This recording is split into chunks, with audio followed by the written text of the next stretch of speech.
اور دیکھنا ہے اپنے سے تنگ دست کو، جو مطلب اگر آپ کے پاس ہاتھ پیر سب کچھ ہے، کپڑے ہیں، رہنے کے لیے گھر ہے، آپ یہ نہ دیکھو کسی کے پاس آڈی ہے، کسی کے پاس رولز رائس ہے، اس کو آپ مت دیکھو، اپنے سے اوپر والوں کو صرف اعمال میں دیکھو۔ یہ مٹیریلسٹک ورلڈ ہے، اس میں آپ کو اوپر والوں کو نہیں دیکھنا ہے کہ یار اس کے پاس گاڑی ہے، آپ دیکھو آپ کے پاس کیا، آپ کے پاس صحت ہے۔ تو جب انسان کو یہ پتہ چلتا ہے کہ میرے پاس تو سب سے بڑا خزانہ ہے، آپ پوچھو ایک ہارون رشید کا میں آپ کو واقعہ سناتا ہوں، اور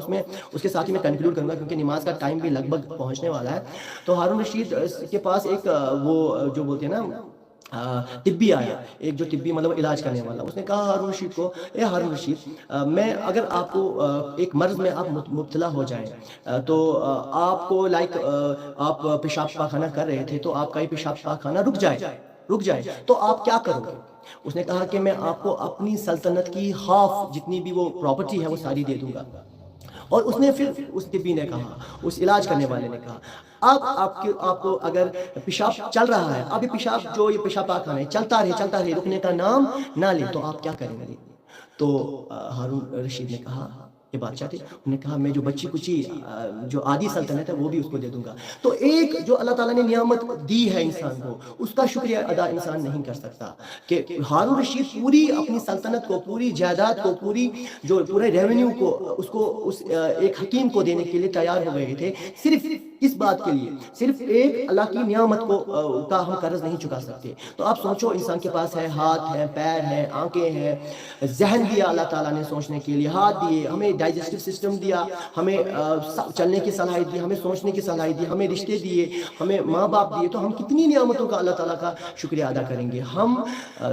ان کی نعمتوں کا شکریہ ادا نہیں کر سکتے۔ دیٹس وائی میرا آج ٹوڈے کا جو ٹاپک تھا وہ یہی تھا کہ ہم اپنے آپ کو کیسے سدھار سکتے ہیں۔ تو میں نے پہلے کہا کہ ریگولر نماز پڑھ کر، ریگولرلی آپ کو نماز پڑھنی ہی ہوگی،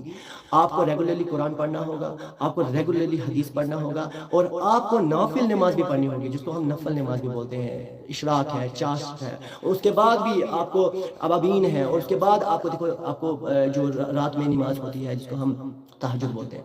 تو وہ پڑھنی پڑیں گی۔ آپ کو اللہ تعالیٰ کے سامنے جھکنا پڑے گا، اور آپ کو زار پار کرنا پڑے گا، آپ کو لائک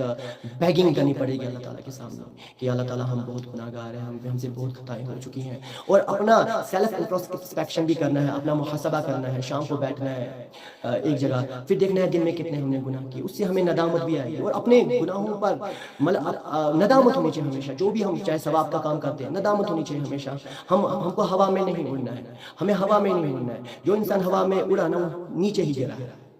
اسی لیے اگر آپ کسی مقام پہ پہنچ گئے، آپ کو اللہ تعالیٰ کا شکر کرنا ہے، آپ کو پیشنس کے ساتھ مطلب کام لینا ہے، اور ہمیشہ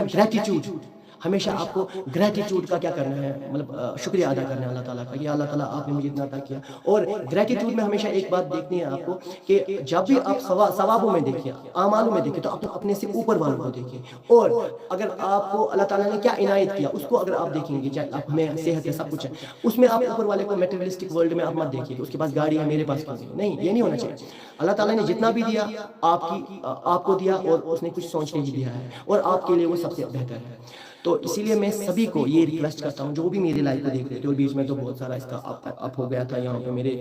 ویوز، اور